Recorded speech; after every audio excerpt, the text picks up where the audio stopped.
باقر مجلسی کی کتاب حق الیقین جلد اول صفحہ نمبر 342 اردو ترجمہ بشارت حسین صاحب کا 342 صفحہ نمبر پر ایک واقعہ درج ہے جس کا شیعوں نے تقریباً کبھی انکار نہیں کیا اور اس کو مانتے ہیں۔ اس کے اندر ہے کہ ان کے آخری جو نواب اربعہ میں سے آخری چوتھے نائب تھے ان کے امام غیب کے، ان کو اپنی موت سے 6 روز پہلے ان کے امام غیب کا خط ملا جس کے اندر درج تھا کہ تم اپنے کام مکمل کر لو سارے، 6 روز کے بعد تمہاری وفات ہو جائے گی اور اس کے بعد پھر مکمل غیبت ہو جائے گی اور میں کسی شخص سے پھر نہیں ملوں گا یہاں تک کہ خدا کا حکم آ جائے، اور وہ کب ہوگا؟ جب زمین ظلم و جور سے بھر جائے گی۔ جب زمین پر ظلم ہوگا، اتنی زیادتیاں ہوں گی، پھر اللہ کے حکم سے میں ظاہر ہوں گا۔ لیکن جو شخص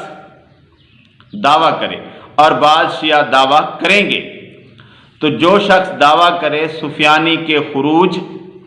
اور صدائے آسمانی سے پہلے، یہ بات نوٹ کرنی کی ہے،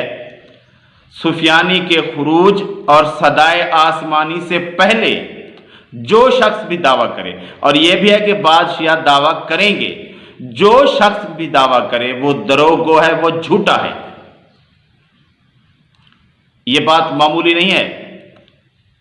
یہ ایسی معتبر شیعہ روایت ہے جس کو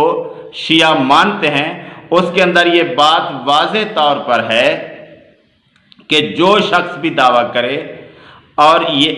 وہ کیا ہوگا؟ جھوٹا ہوگا، دروغ ہوگا۔ دعویٰ جو شخص سفیانی کے خروج اور صدائے آسمانی سے پہلے، یعنی جب سفیانی کا خروج ہوگا قیامت سے پہلے اور آسمان سے صدا آئے گی کہ یہ تمہارے امام ہیں، اور یہ سارے شیعہ مانتے ہیں کہ یہ دونوں باتیں ابھی تک نہیں ہوئیں، اور ان کی کتابیں پھر بھی بڑی پڑی ہیں کہ ہم امام سے ملے تھے، امام غیب سے ملے تھے، امام زمانہ سے ملے تھے۔ تو یہ بات ان کے امام کے قول کے مطابق جھوٹی ہے، اور جو لوگ یہ بات کرتے ہیں وہ جھوٹے ہیں۔ یا پھر یہ مانے کہ ان کا امام جھوٹا ہے، امام کو تو جھوٹا نہیں کہہ سکتے، تو پھر کون جھوٹا ہے؟ تو جو لوگ یہ دعویٰ کرتے ہیں کہ ہم امام سے ملے ہیں، اور ہلی جیسے لوگ جنہوں نے ان سے پوری کتاب لکھوا لی،